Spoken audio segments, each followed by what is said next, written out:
These are the top 5 moments from the Book of Boba Fett finale. I'm pretty sure it's obvious, but spoilers ahead. At number 5, I have Cad Bane and Boba Fett facing off at the start of the episode. We had been theorizing about this moment ever since we saw Cad Bane's silhouette in episode 6. As his former mentor, watching Cad Bane get into Boba's head was something out of a Clone Wars dream. His psychological tactics were on point, on top of the fact that Corey Burton's voice acting steals the show. At number 4, I got the jetpack fight. Finally, after 6 episodes of waiting, Boba Fett is actually cool. This is one of the best action sequences of the entire show, having Boba Fett and the Mandalorian Din Djarin hold off the Pike Syndicate in a 360 action shot. Both of them had the chance to shine, showing off their gadgets and weapons to the best of their ability, and that discussion of possibly dying in the name of honor, mwah, chef's kiss. At number 3, I got Boba Fett riding the Rancor. Yes, I was going to put the reunion between Din Djarin and Grogu in this spot, but we have something a little bit more hype. One of the biggest teases for the entire season happened a couple episodes ago when the Hutt siblings introduced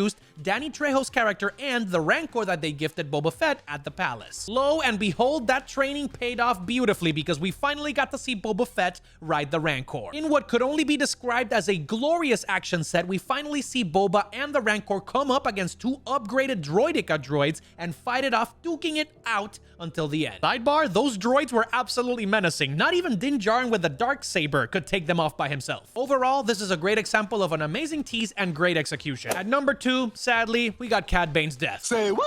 This could possibly come down as one of the best moments from the season, as well as the most upsetting, because we finally got to see the long-awaited standoff between Cad Bane and his mentee, Boba Fett. This Western-style face-off was everything we could have wished for, as Cad Bane's age did not impede him from outplaying his student, but Boba Fett's growth with the Tusken Raiders fueled him on to victory. However, I did not expect this ending. Instead of going through with his initial promise of ruling with respect instead of fear, this man decided to stab his master Cad Bane straight in the heart and end his career, which is the exact opposite of what he did with the Pike Syndicate when he let them go through the sand dunes. These two are some of the most efficient and well-known bounty hunters in the entire galaxy, and the fact that the final battle ended off in less than 2 minutes was absolutely crazy. I did not expect Dave Filoni to put that one out of the hat, but hey, Cad Bane, you will be missed. At numero 1, I'm going to cheat because I have 2 moments that really spoke to me. As you know, Grogu is in the picture, and no, he's not just there for show. He has come to Tatooine in Luke Skywalker's X-Wing to save the day. The training with said Jedi Master has paid off beautifully because he finally showed off his stuff by saving Din Djarin by taking control of the raging Rancor. Well, it wasn't so much taking control as it was calming a raging beast, but anyway, this man was goated. Thankfully, this was also accompanied by a lot of cuteness overloads. We get to see the little guy pet the Rancor as it falls asleep, and then he decides to cuddle up and take a nap himself. Aww. The other moment I mentioned comes at the ending of the episode. As we got teased in one of the previous episodes, we finally see Grogu take his place in one of the cockpits at the new Naboo starfighter for Din Djarin. Of course, our little dude complains because he's not having fun, and the two fly off in some light-speed sumis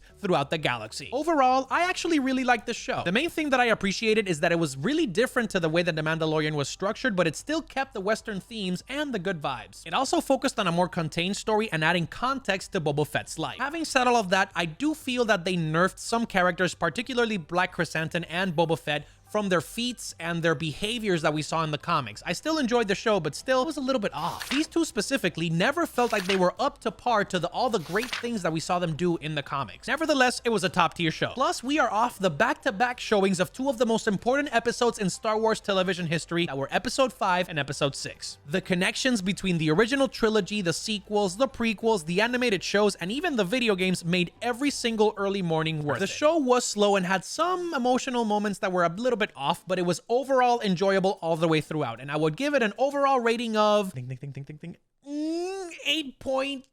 out of 10. Having said this, I am beyond excited for the future of Star Wars. The next steps for the franchise are the Kenobi show and the Cassian Andor show, and I am all here for it. Well, that is it for me, folks. Thank you so much for watching the video. If you are a fan of these breakdowns and analyses, make sure to like this video, share it with a friend, comment, subscribe, and make sure you hit that notification bell icon so you can get instant noties every time that I post or every time that I go live. Also, if you're a really big fan of the channel, we actually have YouTube memberships now. What this means is that you can can purchase one of 3 subscription tier memberships once you click this join button in my bio. It gives you some pretty saucy perks, and it helps directly support my channel so I can help improve the equipment and the content quality in general. Again, it is not mandatory, but it is very much appreciated, so make sure you take the time to check out which one fits your budget and your constraints, and you can definitely help support the Island Squad. If you're a fan of live streams, I also got that for you too. I usually do my streams every Tuesday, Thursday, and Saturday. Tuesdays and Thursdays around 7 p.m. Central, 8 p.m. Eastern, and then Saturdays around 2 p.m. Eastern. We're playing Sifu, Pokemon, God of War, even the Jedi Fallen Order games, so make sure you go check that out. As always, make sure to crack a smile, stay sexy, just ride the wave, man,